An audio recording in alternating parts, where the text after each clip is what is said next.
People don't miss things. They miss experiences. Pull up a chair, pour something honest, and break away from the matrix. Welcome back to Ivories After Dark.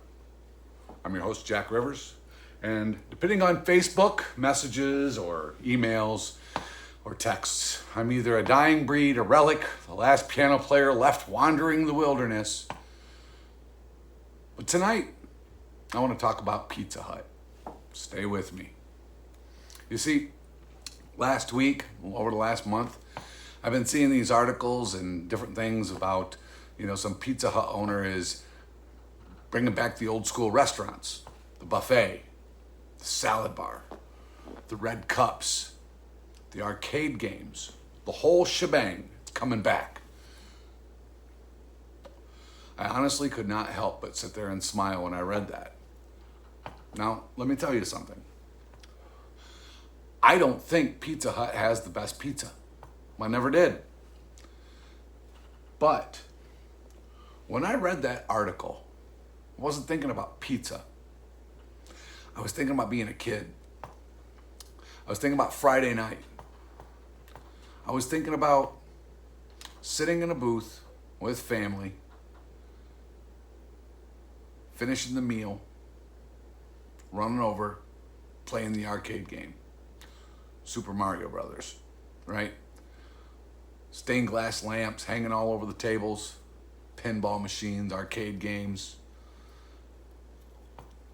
I was thinking about a world before cell phones lived in our pockets. I wasn't missing the pizza. I was missing the experience. And then it hit me. Maybe we've been asking the wrong questions. Because people don't miss things. They miss experiences. Think about it. You get down, it's been a long day, you grab your remote, you hit whatever streaming services, and you think about, damn, I miss Blockbuster or Family Video. Do they really miss renting movies? No. They miss wandering the aisle, finding something unexpected, the adventure, the journey that it was to get in your car, go, and wander the aisles and find. They miss arguing over what movie to take home.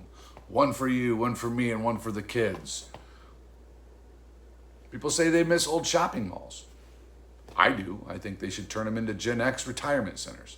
But do they really miss the mall? No.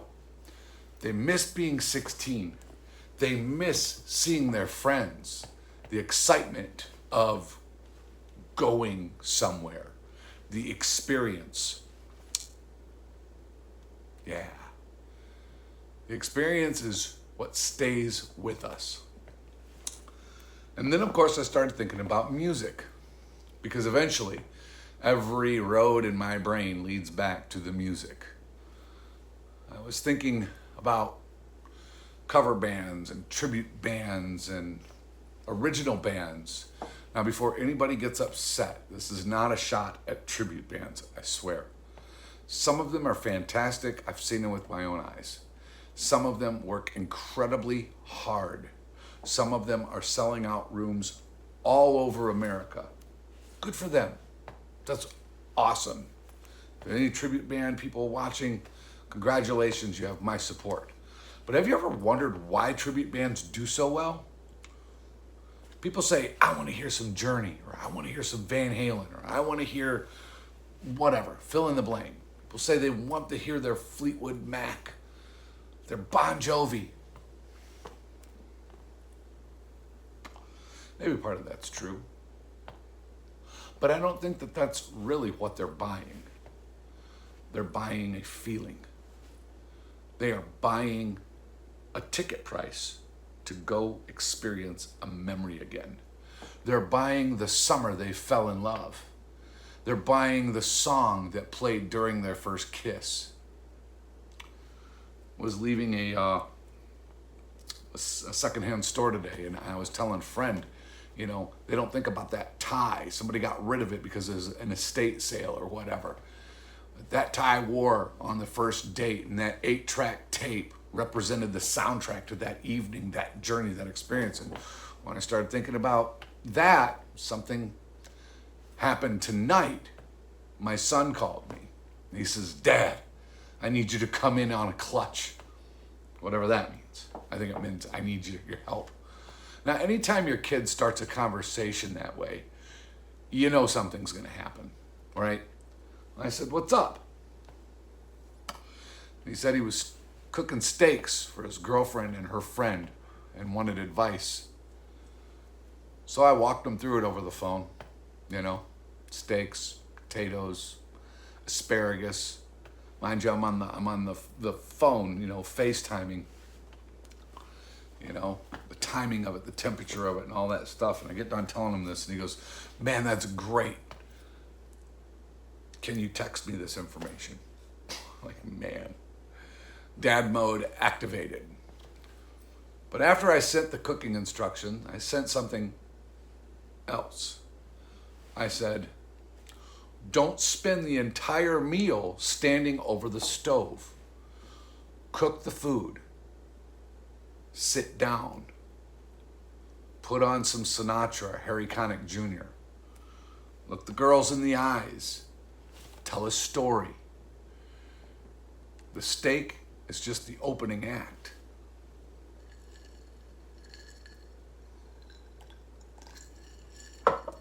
Now, on the surface, sure, it might sound like cooking advice, but it isn't. It's hospitality. It's experience. Because 20 years from now, my son probably won't remember how long those steaks cooked. He won't remember whether asparagus needed another minute. But he might, and I hope he'll remember that evening. He might remember being nervous. He might remember trying to impress somebody. He might remember calling his old man for advice.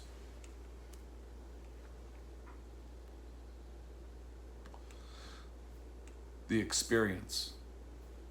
That's what survives. And I guess the more I thought about it, the more I realized that's true of everything worth having. Restaurants don't sell food. They sell experiences. Some of the places that I've played recently need to bone up on that service spot. I won't go into all that just yet. Bars don't sell drinks. They sell experiences. The best musicians don't sell songs. They sell experiences. Even relationships aren't built on things.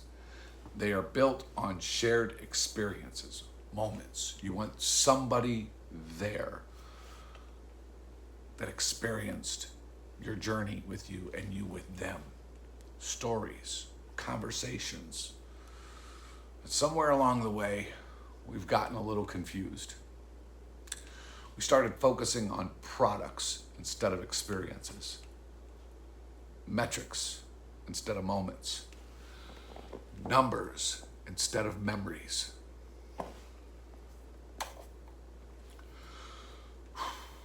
Social media is probably the greatest example. Everybody's chasing views, likes, follows, reach, algorithms.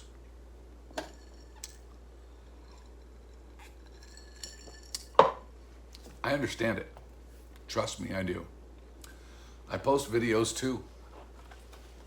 But every once in a while, I have to remind myself what business I'm actually in. I'm not in the view business. I'm not in the algorithm business. No.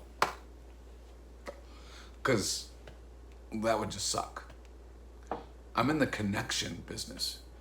If somebody watches one of my videos and feels less alone, that's something. If somebody comes to a show and forgets their troubles for an hour, that's something. If somebody hears a song and remembers a person they loved or a moment they shared with somebody real. That's real. Maybe that's why I've never been interested in becoming a tribute act. Don't get me wrong, I love them all. I love Sinatra, I love Billy Joel, I love Elton John, I love all of them.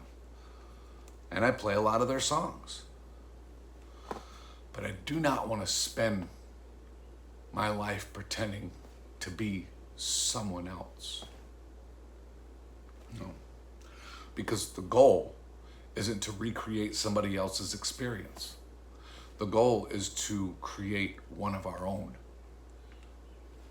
And that's what Frankly Jack is. That's what the band On the Rocks is.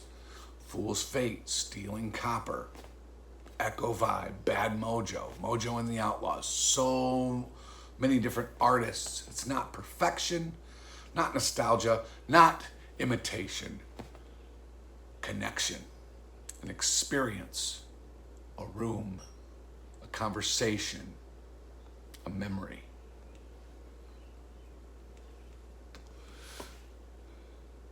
Yeah.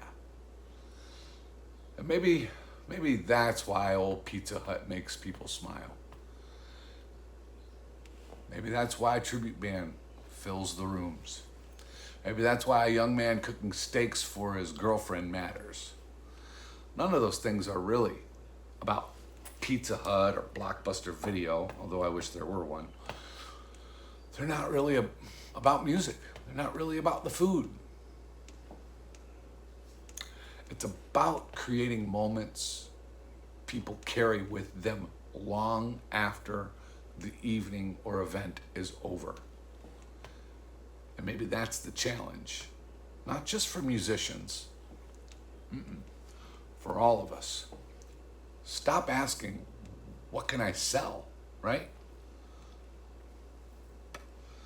Start asking, what can I create? Because people rarely remember what you had. They do remember how you made them feel. And that feeling, that's the part that lasts.